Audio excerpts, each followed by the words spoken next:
Welcome back. Voters seem to have one thing on their minds this year above all else: jobs. Two major government infrastructure projects, improving our water supply and high-speed rail, are being promoted as much for their impact on jobs as their impact on the environment. So let's talk first about water. There's supposed to be a bond on the ballot in November 2012. Given the shaky state of our economy, do you think it's a good idea to put a water bond on the ballot a year from now? What I think about it isn't the priority. What's good for the Valley and what my constituents think about it makes more sense. At this point, we have a package that has to be implemented that was different than the water bond, and that's still going to be implemented. So I feel like the priority right now is to make sure that the Valley doesn't get hurt in the way that they're implemented. And the decision about the water bond does not need to be made at this time. You know, one of the issues that they're also talking about in Sacramento is the Delta, the San Joaquin Delta, and doing something about that. And you're a farmer, you rely on water. What are your thoughts about working on the Sacramento Delta and the peripheral canal proposal? Well, first they have to clean up their act. There's pollution being dumped into the Delta every single day. And that, I think, is first and foremost, because that's what's killing the fish. Being a farmer, obviously, water's a big deal for me, but it's a big deal to my whole community. The cities in my district rely on the Delta for water, like Kalinga. But cleaning up the Delta would be the first and foremost. I mean, there's invasive species. There's almost 500 million gallons of sewage being dumped. You don't hear a lot of that, you know, when they talk about the Delta, about all the pollution that's going into the Delta from the surrounding communities.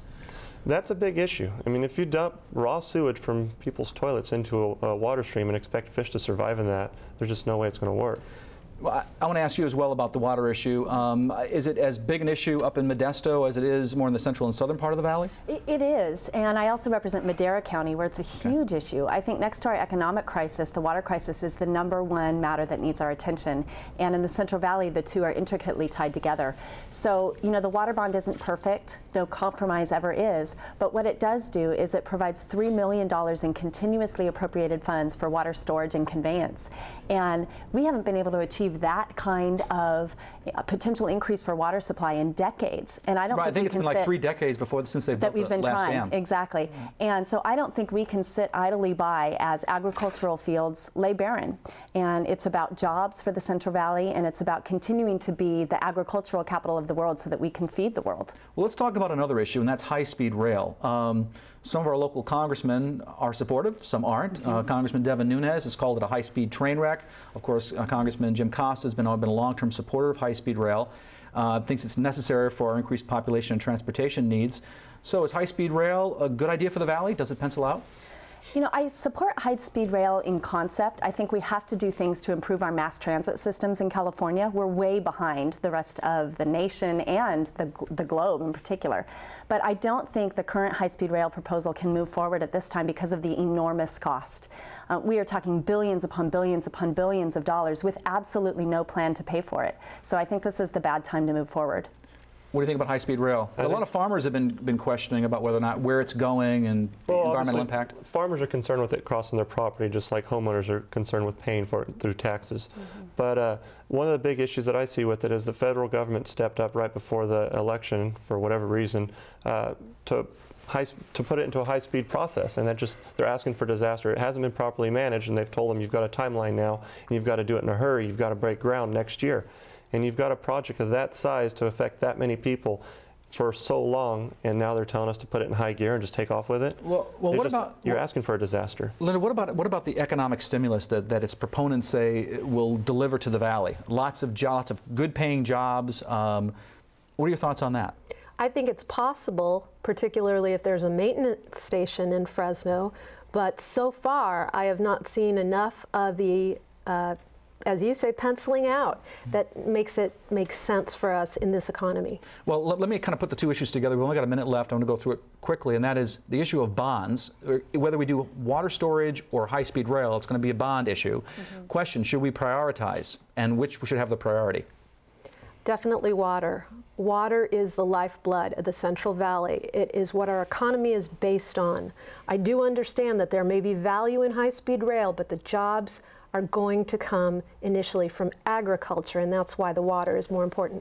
Do we need to prioritize, and if so, what should be the priority? Water by far, not even close. You've got both create construction jobs, but when the dam is built, you've got something that adds to our community and helps make our land more productive and our communities stronger. And I'll give you the last word. I agree. There's not even a debate. Water has to be the priority. If we can provide a reliable supply of water, there are huge economic opportunities for the Central Valley. Well, thank you. Well, when we come back, we'll talk to our Valley's newly elected legislators about what they want to accomplish before they leave office. That conversation in a moment. This is the Maddy Report. Welcome back. We're talking with some of the Valley's newly elected state legislators. Assembly members Linda Halderman, David Valdeo, and Kristin Olsen. I want to ask you, why did you decide to run for office? There seems like it's so difficult to run for office. You're in the public eye, long hours. Obviously, you're doing it because you want to accomplish something. What do you want to accomplish by the end of your term as a state assembly member? I'd like life for people in my home in the Central Valley to be better. I'd like to help them get back to work. I think this is an important job, but it's also very important to remember that what we deal with as legislators is nowhere near as difficult as people are dealing with on the ground, who are looking for jobs, who are struggling in the private sector. Is there a specific thing you'd like to see happen during your term that you'd like to spearhead? First of all, I'd like us to look at regulatory reform and tort reform, and I've introduced several pieces of legislation that makes this a less litigiously unfair environment. I think that the courts should be reserved for people who really do deserve redress. Does any of that come from your experiences as a doctor? Less so, I would say, because California does have one of the best malpractice policy in the nation that protects patients and that helps doctors. So ironically, in that one field, one area, that's not where we start. So you want to replicate maybe that. Maybe that's it. I think that's a great idea. Dave, what would you like to accomplish? Well, first, jobs. I mean, water goes along into that, so water is a big priority because I live in a big ag community and represent large ag properties. But regulation alongside of that. We've got farmers in our communities that are actually looking at investing in other states because it's easier to farm there and bring their fruits and vegetables back to our state and sell them here. And that's just not the way we should be looking. We've got to look at ways of growing crops and producing products, manufacturing. We've got plants in Hanford that have shut down over the years because we're no longer competitive. So obviously regulatory reform, water, just something that brings people and puts people back to work. Kristin, what are your goals as a state legislator? My top priority is reform. My legislative package this year focuses on government and budget reform, job creation, and local control.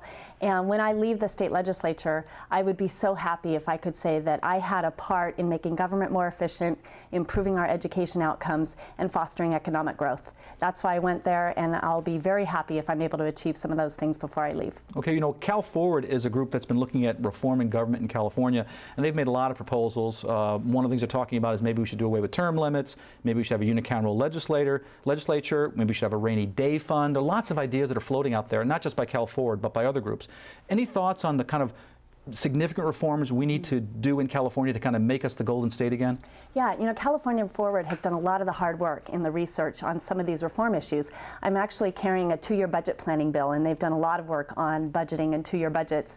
I think the rainy day fund is critical. Unicameral legislature, I think that deserves some attention and some thought. Our Senate and our Assembly, there are no differences in the way people get elected, really. So we should take a look. Does it make sense to continue to have a bicameral legislature in California? So yes, we need to look at those. Any major reforms you'd like to see happen? Big picture stuff. Smaller government, less cost to the taxpayer. Obviously, unicameral House would be great. I mean, we've got to have a part-time legislature. Part-time would be great as well. There's no reason for us to make a living up there doing this. There should be less people up there and more at the local level, and it goes back to local control. So major issue for you, Linda. What would you like to see happen in the big picture? I couldn't agree more with David's idea, which is to shrink the size of government. But one thing I also want to bring to Sacramento is a civility that used to exist. I realize politics is a bloody business, but it can also be decent, and we can continue to talk with one another instead of just having partisan gridlock. Well, thank you very much. I want to thank all of our guests, Assemblymember Linda Halderman, Assemblymember David Valdeo, and Assemblymember Kristin Olsen for being with us. If you'd like to learn more about local politics, you can log on to our website, maddyinstitute.org, to get the Maddy Daily and or listen to the Maddy Forum. This has been the Maddy Report. Thanks for joining us.